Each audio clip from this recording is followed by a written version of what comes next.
All I can say is I'm overwhelmed. Thank you so much. I'd like to extend my thanks to the officers and board members of Jazz Erie, honoring me for my contribution to the jazz scene in Erie for almost 50 years. I especially want to thank my daughter Amy, granddaughter Isabella, daughter Mary, granddaughter Danielle, and of course my wife Susan. They supported me all the years I've been in the business, and I can't explain how much I appreciated it. Playing in the Erie Philharmonic, leading a big band and a jazz concert combo took a lot of my time away from the family. I made these notes out earlier in the week, and I changed them all the way up till today. So, and I'm gonna change them more from now on because this is overwhelming. I really appreciate seeing all my good friends from the past. The picture display that's up on the table was made up by my daughter Amy. Mary was babysitting her newborn granddaughter at the time. I made CDs from old, before I get into that, I want to say there are a bunch of pictures up there that I made extra in case any of you recognize some of the people that are in the orchestras. Over the years, I had many different groups. The one picture I want to explain is when we first met in around 1957, Chuck and Bobby Ventrello, we used to rehearse in their basement. And at that time, Kenny Gambo used to come by, Jerry D-Dad used to come by, and Vince Young, and who was the other one there? Eddie Thompson. Oh, Clarence Thompson Eddie and Bobby Ventrello, yes. But that's a picture of that one goes back all the way to 1957. After the experiences of the big band and the combo, I had tapes made during some of those concerts. Now, the tape from the big band concerts, which were in September of '61 and November of '61, were done professionally. The Mercyhurst concert was taped by my Ampex tape recorder with only one microphone. So the balance wasn't great, but the group was great. Joe DiGiorgio was in that with us. You all remember Joe. And he did the announcing of the introduction of the band and the songs that we played. We miss Joe. After 40 years, the reason I had CD copies made was to give each band member of the original band a copy so that their family and their grandchildren could live their experience. Most surviving families were extremely grateful, and it was a pleasure for me to do that. Now I'm going to have the CDs made up. I didn't have time to do it, and each of you can get a CD, those of you who don't have one yet, of the big band contest and of the combo that we started, the Teddy Armand combo. So write your names on a pad if you want a copy, and we will contact you as soon as they're made and get them to you. My age does this. The three main influences of my musical life were Oscar Nutter. When I always wanted to play an instrument, and I couldn't do it for different reasons. One was I went to the Conservatory of Music at 10 years old, asked to play trumpet, and the teacher at that time said, "You have a gap in your teeth, you can't play trumpet." Which wasn't true. Playing a brass instrument is all a buzz. You just let the air flow through and your lips buzz. Anyway, so I had to wait till I was 15 years old. When I went to high school the first day, I went to the band room, and Oscar Nutter was the bandmaster, and I said, "I'd like to play trumpet." He said, "No trumpets." He said, "I got too many." He said, "There's a trombone over there, take it." So I did, and I studied with Oscar. After the first year, I studied with him from sophomore year all the way till I was 20 years old. Oscar played with, he was a wonderful teacher. He played with John Philip Sousa. You're all familiar with that, which was the premier band, concert band in the early 1900s. And he also had good friends. One of his best friends wrote the Broadway musical 76 Trombones. And he knew Buzz King, and there was somebody, I can't think of it now. But anyway, Ishka-Bibble. You familiar with Ishka-Bibble? Well, they were good friends, because when I went for my lessons, the pictures of those guys was on his walls. So he was just such a good trombone player. And the next person that I have to give credit to is Chuck Ventrello. I'm sure you know Chuck. Who's he? After my discharge from the Army, which was in 1955, I met Chuck around 1957, and we were together for the next 15 years through the big band and starting the jazz combo.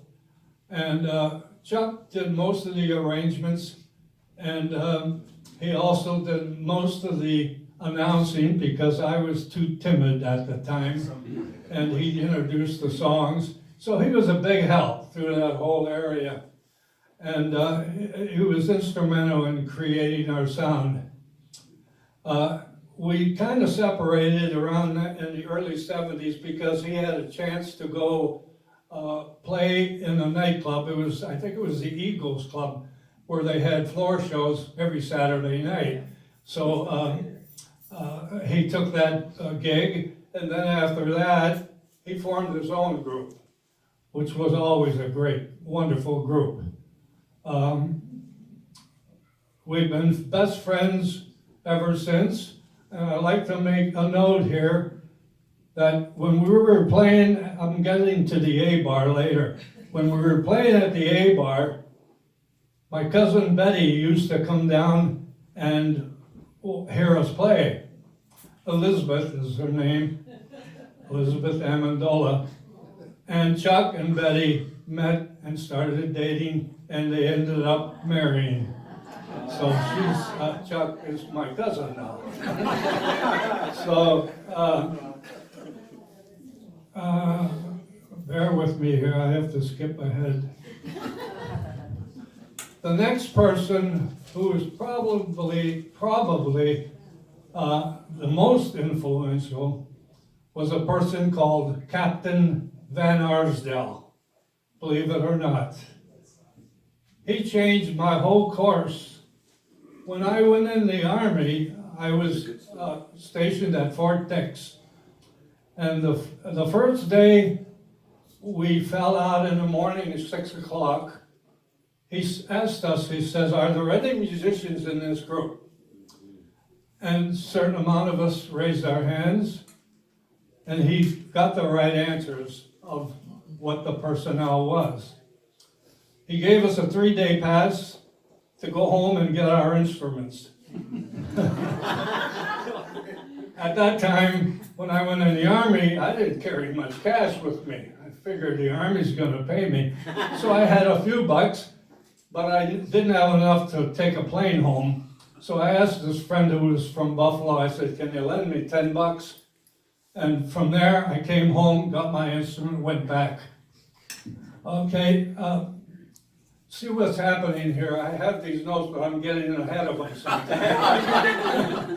Because I remember all of these things more than I thought I would. Well, let's see if I can find out. Oh, yeah, the audition. Next, for the next 8 weeks of basic training, this little band used to march to the rifle range, every class we had, et cetera, for the whole 8 weeks.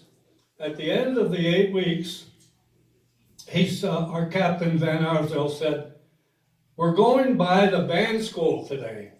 He said, I want you musicians to drop out and take an audition.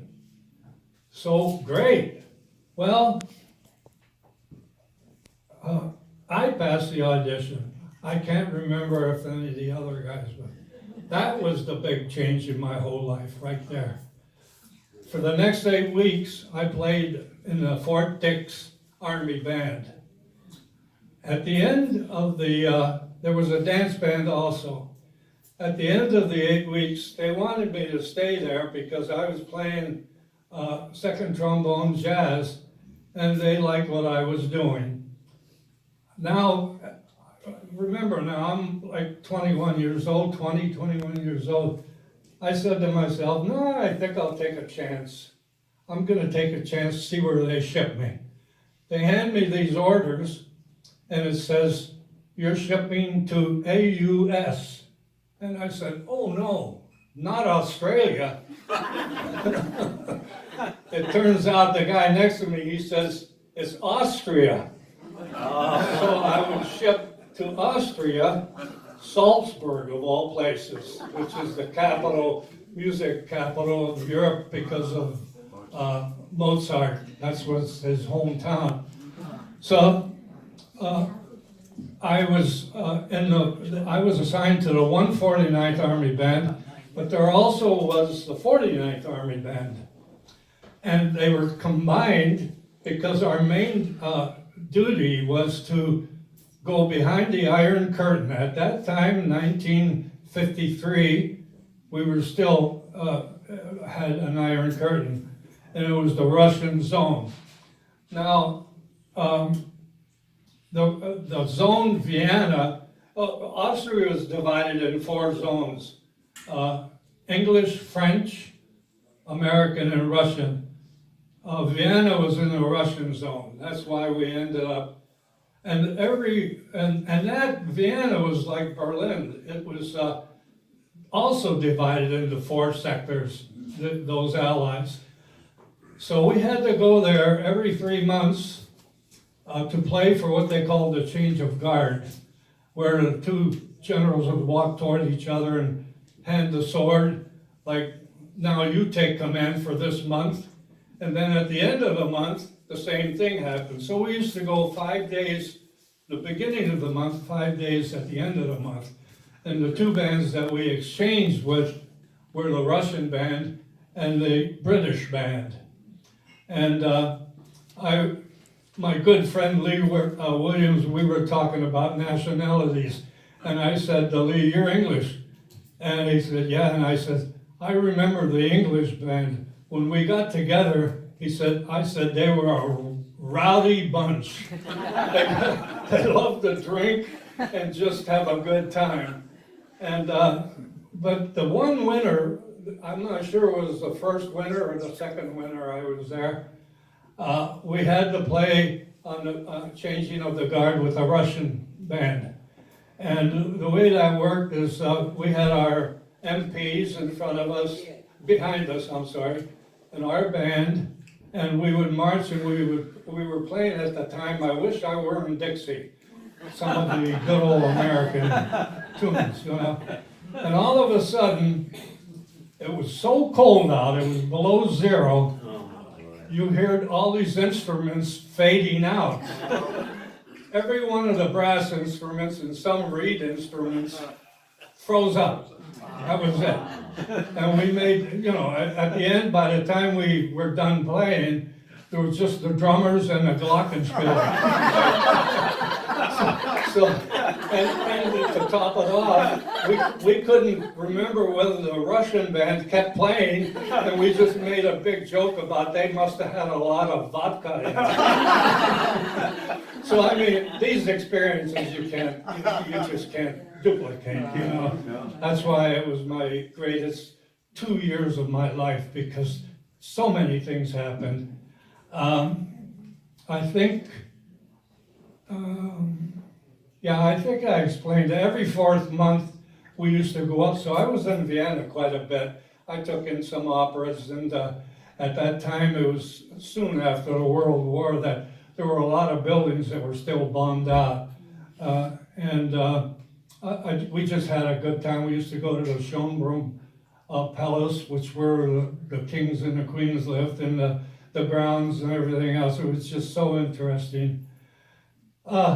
While we were in Austria, we also played for a USO show that included some Austrian musicians and some of our band members.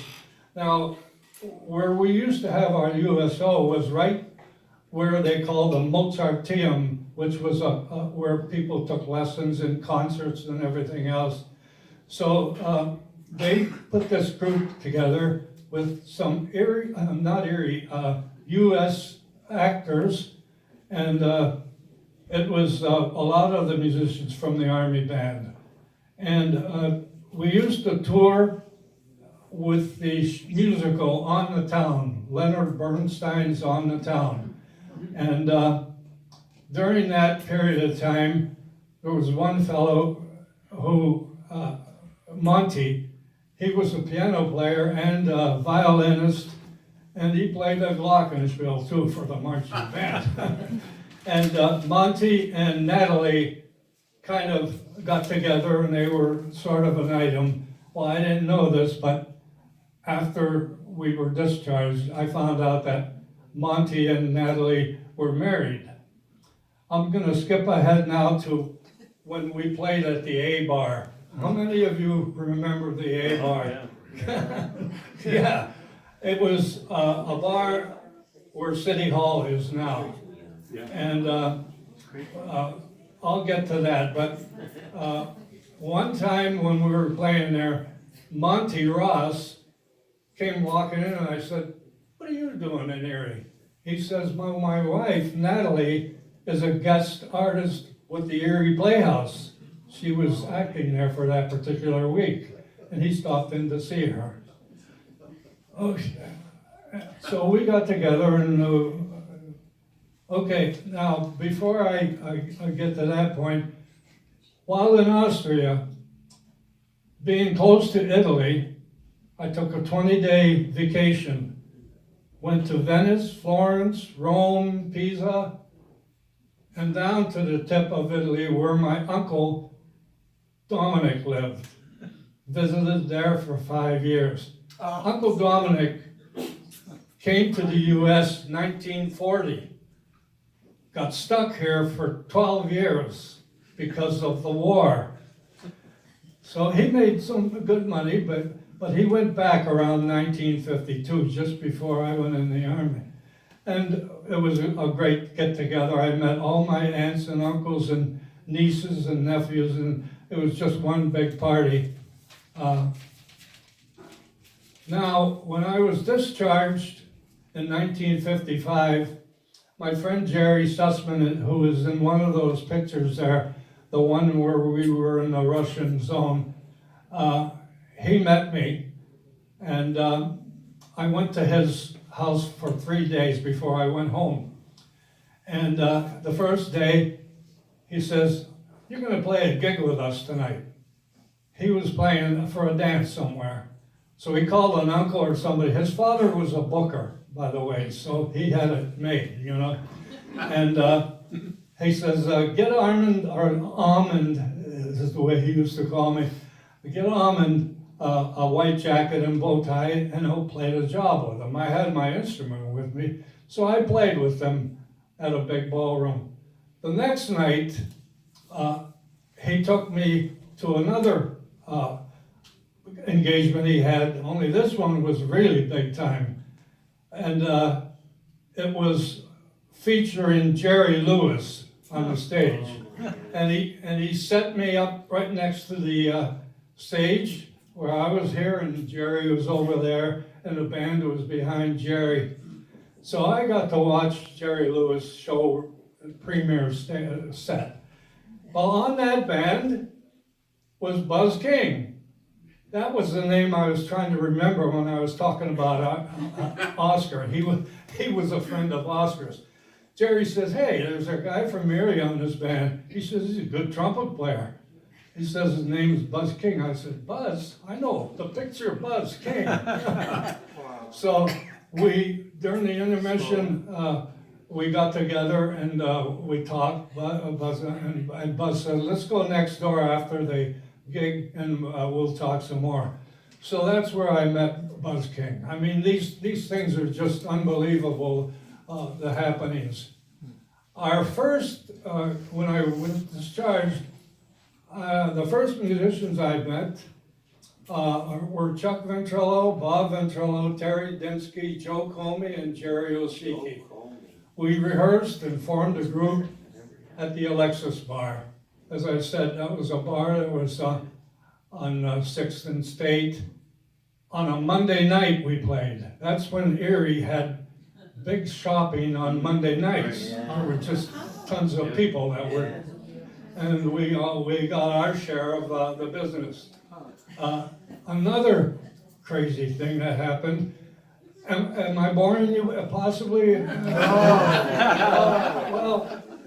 These things to me, they're so interesting. I'm not sure if they are to you. But anyway, again, like Monty walking in on us at the A bar, this fellow was playing a show over at the Warner across the street, like they bring in now from New York City. And he stopped in, he heard there was a jazz group there. He walks in and sits at the bar, or standing at the bar, and he's listening to us play. And I think our last number before the break was Night in Tunisia. And he listened, and when we got off the band, he called me over and he says, man, he says, you play as good as those guys in New York. I said, wow, that's a compliment. So he wasn't kidding when he said, do you want to play jazz trombone with the Ralph Martiri band? It was a second tier band, below the Harry James and the Basie and all the rest of them, but they were a good band. And I said, well, yeah, I might be interested. So he said, I'll have the manager call. Well, I gave him my name and phone number, and I figured, I blew it off. But the next Wednesday, I get a phone call from Ralph Martiri's manager, and he says, I hear you're a good trombone player, would you like to play for us? I said, I would, but there's only one hitch. I'm going to audition for the Erie Philharmonic next week.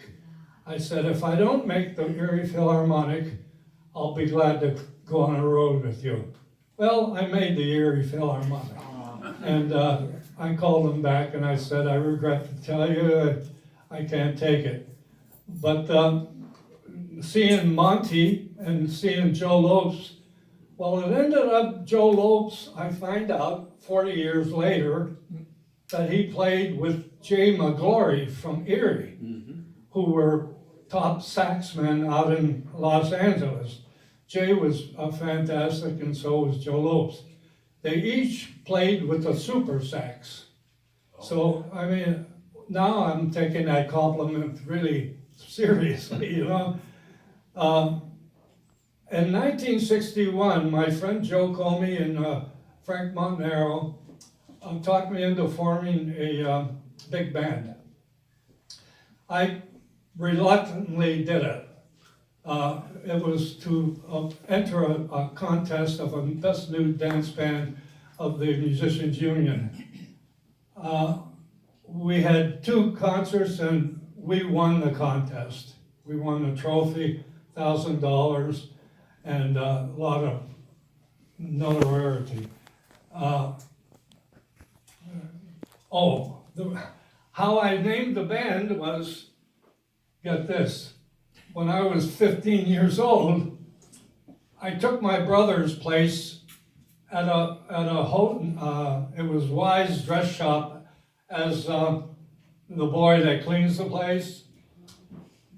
And the woman, after she was there 3 or 4 days, she says, I just can't get used to calling you Armand. She said, because my brother's name was Freddie. She says, can I call you Teddy? So,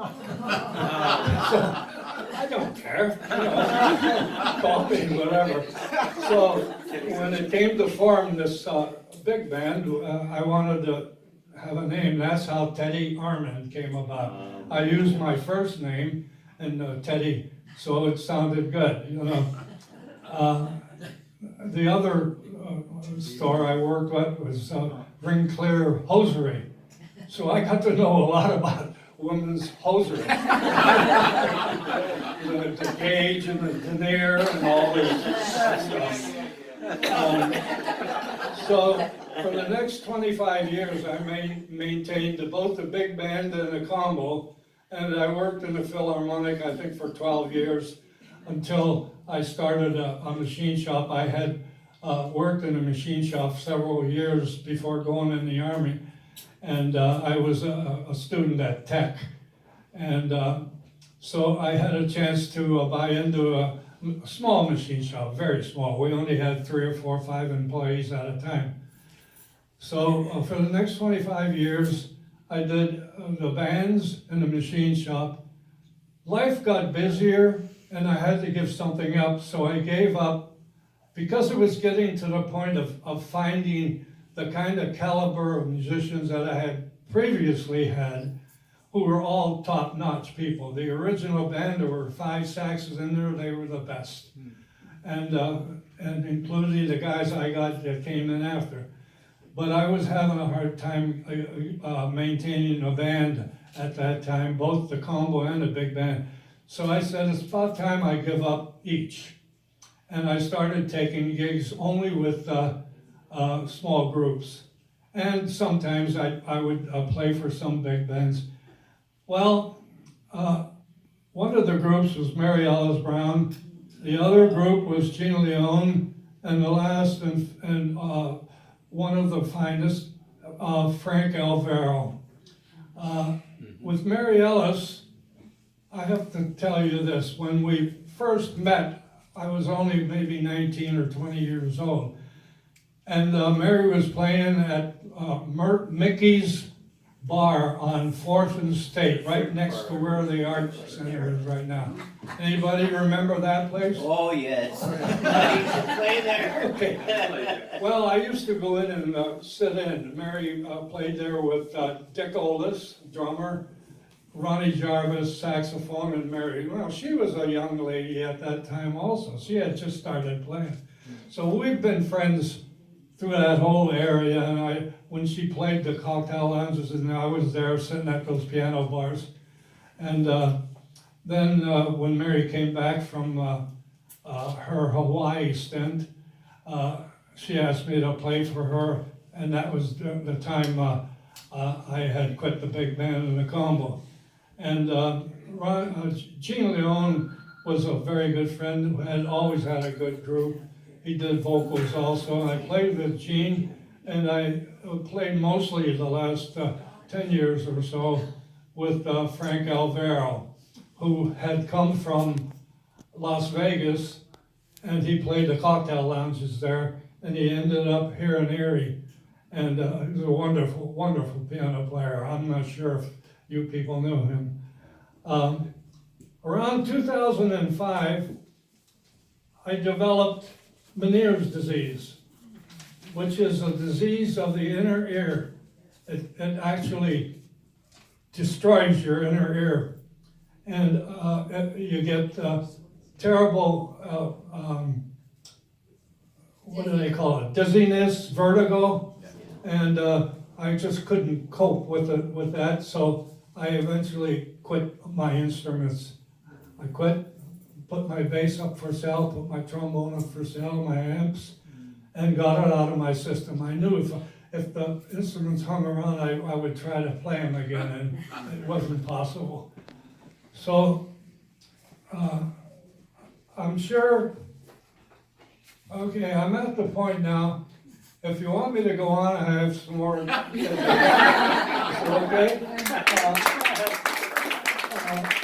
Notable happenings, I got a bunch of names here. I'm going to tell you a little bit about all of them. Were Al Lubajeski, Joe DiGiorgio, Aubrey Dillon were DJs, and they were always giving me a good plug about my bands. Dick Bowling, who had World of Music, he had played in my original band. He brought in a Wurlitzer demonstrator by the name of John LaDuca. John LaDuca, I was in Austria with him. He was another fella that we couldn't get him to play the sessions. He was too interested in going into town and having a good time. But we did have some sessions together. But we were good friends. He's another one that played the glockenspiel. So we used to, some friends and I used to go to New York City on weekends. Believe this or not, that's how much we love music. And we'd leave Erie, and it took us 10 hours to get to New York. And we'd hit the Metropole, Birdland, Village Vanguard, any place that we could see a jazz group. Well, I don't know if any of you have been to New York, and I don't even know if it's still going. The Metropole was not too far from Birdland, but it was a room with a long bar, probably 20, 30 yards long.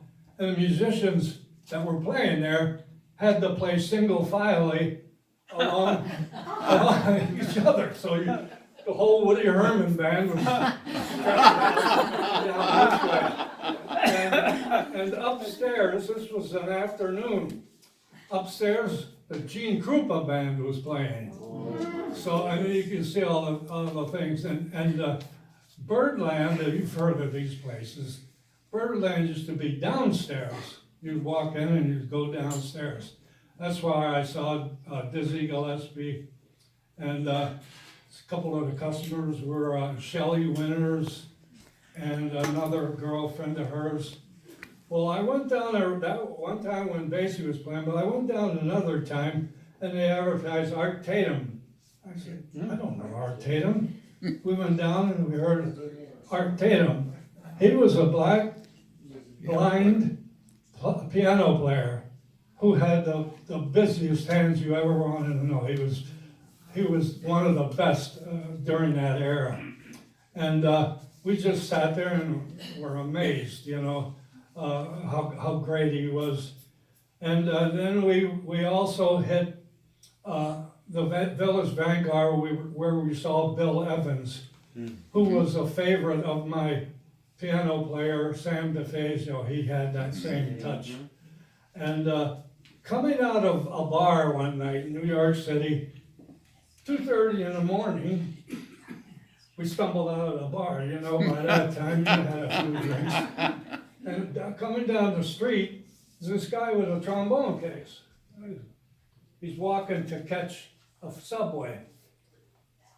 I looked over and I said, as he passed me, I says, Fred Angst. He turns around. Armand. He was in the Fort Dix band, first trombone player. We reminisced again. I mean, these are things. How is it going to happen? New York City. 2:30 in the morning. This was about 1958 or 59, and that was a chance meeting with Fred Hanks. Now, out of the big band, after the first 5 or 10 years, I had changed personnel.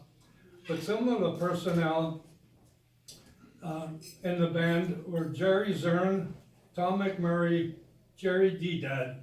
They ended up going, that's how good the musicians were. They ended up going, playing the casinos in Las Vegas. And Tom McMurray was the other trombone player who did some fantastic arrangements for me. He wrote, we were going to a gig one night, and he was in the front seat, and he was writing the charts out for the big band. He had the whole score, and he's writing all these different parts, four trumpets, 4 trombones, etc., etc. And he just sat there and wrote the whole way, the whole trip till we got there. That's how amazing these people were. And he was from Erie. Now Tom, I haven't heard from him in 50 years. But the last I heard, he was employed by the Scientologist organization out in California as a musical director. I sent him a picture, one of the pictures that are there where he's included, but I never heard back from him, so I didn't know what's going on with Tom. Bobby Ventrello, Chuck's brother, went on to play with the Playboy circuit. That's how good of a drummer he was. There was another guy, I didn't mention this. Monty called me up, the fellow from New York, Monty Ross, after he came to Erie. He called me up about 6 months later, and he says, Armand, you want to play a gig in Reno? And I said, okay, you know. So he sets it up where I'm to meet Bob Pearson, this is his name, in Detroit. I took the train to Detroit, had my bass, the big bass, my trombone, and my suitcases. I meet Bob Pearson. We go out to his car, he's got a Volkswagen. Now we had to go from Detroit to Reno in a Volkswagen. He had all of his instruments, and he had his suitcases. And we drove to Reno like this, switch driving. We had to be there in 3 days, so we never stopped. We lived in a car for 3 days. And ran out of gas in Salt Lake City in the middle of the night, things like that. We got to Reno, played at Herrera's Club in Reno for 4 weeks. And the one regret I have is while I was playing there, I think Ishka Bibble was there, and I think he was a greeter. In those days, they have popular people greeting people, you know. And he used to sit at the bar and listen to us, and I never went over and said, hi, I'm from Erie, you know, you're a friend of Oscar's. I regret that so much now. But that's one of the things that also happened when I was there. I'm going to go on here, and I want to thank all of the great musicians. Also, Bobby Hamilton, who was a trumpet player that I met when I first got out of the Army. And he ended up going to New York City driving taxi cab. And at the end, after 10 or 15 years, he was such a good trumpet, was a steady trumpet player for Steve Lawrence and Eddie Gourmet. Wow. And he's been doing that all the way. He's probably a couple years older than I am. And I haven't heard from him lately either. The other people I want to mention were Valerie Brand, who was a wonderful sax player, and Liz Sessler, and Cecily and Bill Sessler did so much for jazz in Erie. I want to mention them. Some of the people I'd like to mention were my friends that stopped by today. Bill Fairgraves, Lee Williams, Dennis Cantoni, Luddy Corsi, Sam Sedgey. Diane played with the big band for several years. Jerry Ventrello, used to hang around when we had, and of course Kenny Gamble. He was in the big band also, but then he was going to school at the time, and when he was accepted to teach at Gannon, he more or less cut out his playing. He revitalized himself in the last 10 years, so you can hear Kenny nowadays. But he was great back then. And the story about Kenny was when we were rehearsing at an Italian club one night, his uncle, Joe Lopez, comes in with Kenny and introduces us, and we listened to Kenny play. He was only about 16 or 17. Very good, you know. And from that day on, he was included in our sessions and so forth. And I'd also like to mention Dave and Nancy Eichlsdorfer. They were Jazz Erie officers, did a lot of work for Jazz Erie. Bill Faragars, did I mention you? He was our union president. And we were friends. I was his best man. We've been friends for years. And if I've missed somebody, please forgive me, because as you can see, I'm trying to mention everybody I can. I'm sure many of my dear friends were not mentioned tonight. Let's see, there's a drummer here. Who's the drummer? Lucas, Carl. Lucas. Let's see. All I can say is my musical life was fantastic. Thank you, Captain Van Arsdale. And I wanted to say one more thing. All I can say it without looking at my note. The way things were back in the 50s and 60s and 70s, there was so much work for the musicians. We were all busy, and you were playing as much as you wanted to. Nowadays, it's so sad that good musicians like Ellen Zertzer and the fellows in this band missed that era, because for me personally, I never played so much in my life during that time, from 1957 on. I was playing in the Solkowski concert band. We would rehearse on a Monday. Tuesday we'd have a concert. Oscar Nutter rehearsal Wednesday. Thursday we had a concert. Friday and Saturday the dance gigs. Sunday in the morning, Tony Savelli concert band. In the afternoon, Glenwood Park. 7 days a week we were working. And a lot of times, and plus the Philharmonic during the winter months. And a lot of times you had dance gigs, and that took the whole week. Once the park concerts were over with, we played like the Arbiters Club and Sunset Inn, and 6 nights a week. You know, today they're lucky if they can get 1 day a week, 2 days a month. You know, I mean, it's just so awful, and I regret it for you guys that are going through this. I hope someday it comes back. There's another couple fellows here that did I mention Sam Saggi? Yeah. Here he is. There's another one. He's looking for a job. Dave, I wanted to mention your name, Carl Lucas. Well, that about covers it. I appreciate all of you people coming here, because you made my day. And I'm so grateful to seeing all my old friends. And again, I want to express my thanks to the Jazz Erie and the officers, and Chuck Ventrilo, of course.